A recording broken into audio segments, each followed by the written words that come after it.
Hello fellow creature, welcome back to Rooftop Talks. I wish you could see the colors of this peach tree, and it's turning to autumn, so the autumn colors are really nice right now. I'm enjoying it out here. Today I wanted to record a couple of quick videos. I've been noticing that a lot of the time in my discussions with people around the subject of veganism being the doctrine that mankind should live without exploiting animals. This idea of leaving the animals alone, the extension of that idea through action is to behave in a way where you're not demanding financially or otherwise that animals are exploited. There are certain phrases that come up a lot, and they're kind of indicators that ideologically I've won.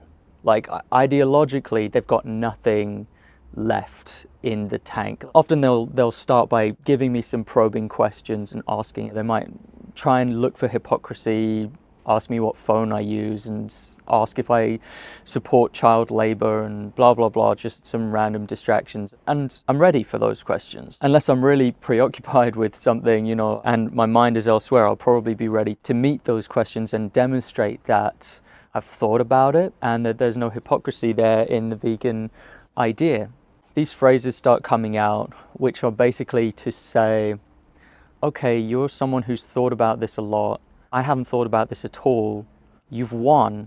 Based on this conversation, I'm not going to change my exploitative behavior. I'm not going to change the way I treat animals, but still be nice to me. Still tell me nice things. Give me a pat on the back. Tell me I'm a good person. Let's shake hands and walk both ways, and we can both part this conversation as equals. We can part ways as equals despite the fact I've been exposed as being either hypocritical or just lacking in moral character. Let's both part ways as equals because, and they'll try to do this, so they'll try to frame it as like, this was just a talk. This was just us saying words to each other and having a fun, intellectually stimulating discussion which bears no consequence moving forwards. That's what they'd like, because then they get to have everything they wanted. They get to ask me a bunch of questions.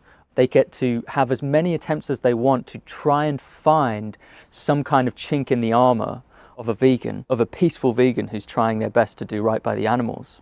They can try as many attempts as they like. When they run out of ideas, then they still will demand respect, and they'll still demand that their ideas be put on equal footing as the vegan idea. They want to have a conversation without any serious risk of being compelled to change anything about their lives. Words have power, by the way. Ideas have power because we act on ideas. We treat others according to the ideas we have in our own minds. We can treat them badly or we can treat them well, depending on what ideas we are fueled by.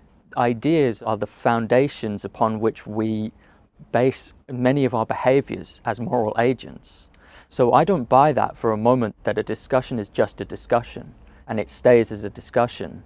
Not when we're talking about things that we decide to do on a regular basis.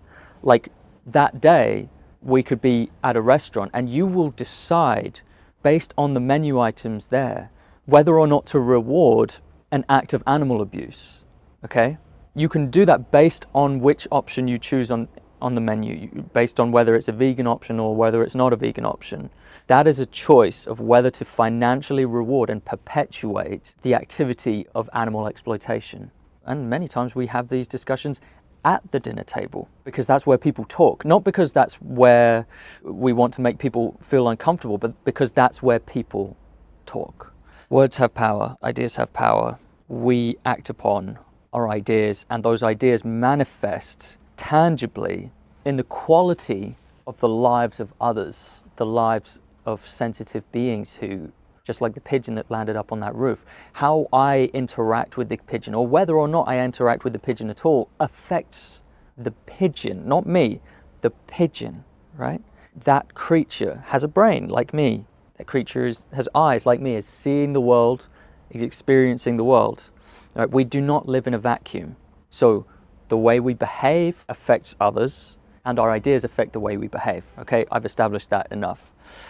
Anyway, going back to the kind of thought-terminating statements that will be made to disengage from an argument they realize they're now losing. They'll say things like, you have your way of doing things and I have mine, you know, and it's kind of like mirroring, you know, if we look at that sentence structure, it's to give equal parity to these two ways of living. You have your way and I have mine. A better way of portraying it would be like, you have your way, which you've thoroughly thought out, and I have my way, which is not thought out at all and is just doing what my parents did and is actually harmful. You know, you need to add a bit more to that before it starts becoming accurate. And they'll also start broaching this idea of like unconditional, and this is what the video is really about, unconditional respect for one's culture and for one's beliefs and one's norms. And this partly comes from like this paradigm of Enlightenment thinking, where there's this proposal of like people should be free to have their own religious beliefs and practice their own religions, as long as those religious ideologies are peaceful and do not hurt others, I suppose. If you start doing child sacrifices, then yeah, I guess the idea of freedom of religion goes out the window. But to an extent, freedom of religion, and that comes from this separation of church and state, secular Enlightenment thinking, from which our present day philosophies kind of stem. This is where I think there's like a tangling of ideas, that entanglement of ideas that non-vegans exploit. They use that confusion to hide by essentially implying that if I'm to be a good person, I must unconditionally respect beliefs and your way of life. And that's what I want to challenge in this. I will just come out and say it, like, there are many cultures, beliefs, traditions, and ways of life that I do not respect. I do not respect the Taliban's beliefs and way of life. Sorry. Oh, right. Yeah, you agree with me, right? I did not respect, and still do not respect, apartheid. That belief in segregation and white superiority, I do not believe that. More importantly, I do not respect it. That's not to say that I'm going to do anything about it. Like, I can't do anything about it. That regime is a thing of the past. But you can't make me respect apartheid. And I won't. I won't. And I won't respect the Taliban. And I won't respect the KKK. You know, there's a bunch of these cultures, right? Ways of life and personal beliefs that you cannot make me respect. If I'm to have any sovereignty of my own mind, you cannot make me respect them. And furthermore, I'd say it's wrong to carry this notion that one must, if one is to be a good citizen, respect all beliefs, all cultures, all forms of childhood upbringing, anything that came from a religious text, right? That if it is a religious text, then it must be respected. We don't have that same opinion of Shakespeare. We don't have that same opinion of Karl Marx. You can criticize secular texts to your heart's content and no one's gonna shame you for it, but the moment it passes into this idea of like an established religion, then people start safeguarding and protecting an idea purely because it is of an established religion.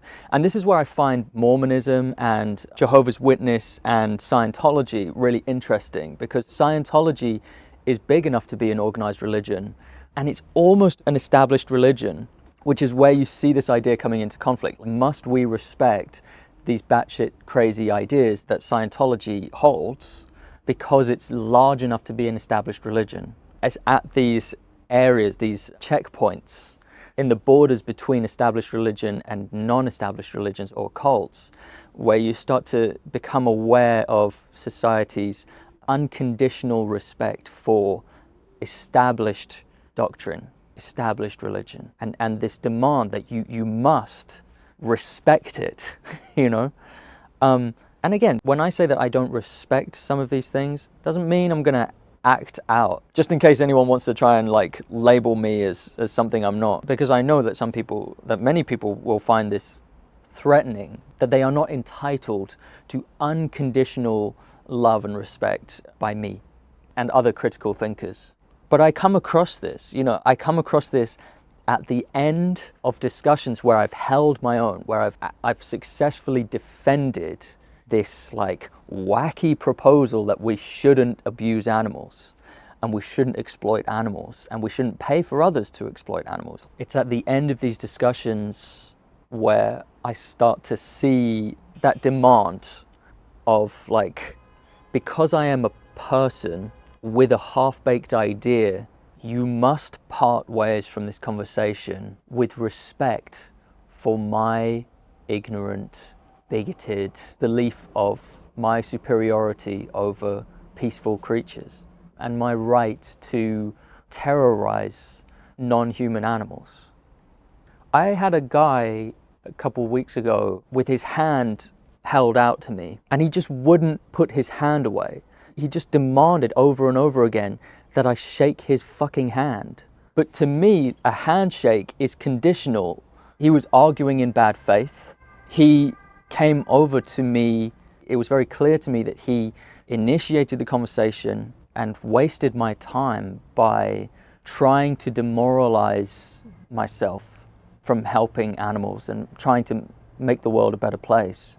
He took up my time with bullshit arguments and excuses. He never once looked at the footage of the abuse that he was causing because he wasn't interested or he didn't want to be affected by it.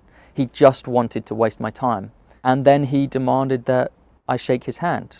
Well, I'm sorry, but I believe the freedom of this country would entail that I do not have to shake the hand of a horrible bad faith debate bro trying to get one over on someone who's got earnest intentions to try and make the world a better place. I don't believe I need to shake your hand. And you might think this is petty, but like I already established in the beginning, ideas have power.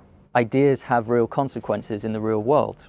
The way we behave, the things that we approve of, endorse, agree with, verbally support, have consequences in the real world.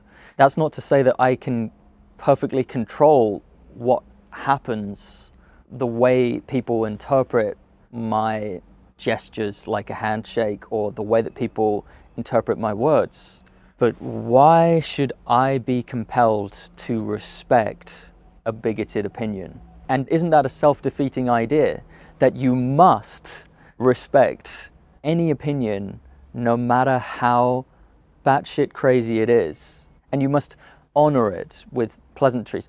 Then what does a handshake even mean? Like if we shake hands with every idiot that comes up to us, wastes our time, says something idiotic, what then becomes of the gesture of a handshake? Does it hold any kind of value? Or does it just become on par with wiping one's nose, scratching one's arse? It's basically lowered to that. And I'm sorry if I want to reserve my handshakes for people who I genuinely respect. I'm sorry if I don't want to touch a dirty hand. Like literally hands are dirty. Like they have bacteria on them. And I would do so perhaps for some people, but not for others. That's my freedom, choosing to not shake an idiot's hand. But yeah, I am very much of the opinion that love should be conditional, respect should be conditional, platforming certain opinions should be conditional.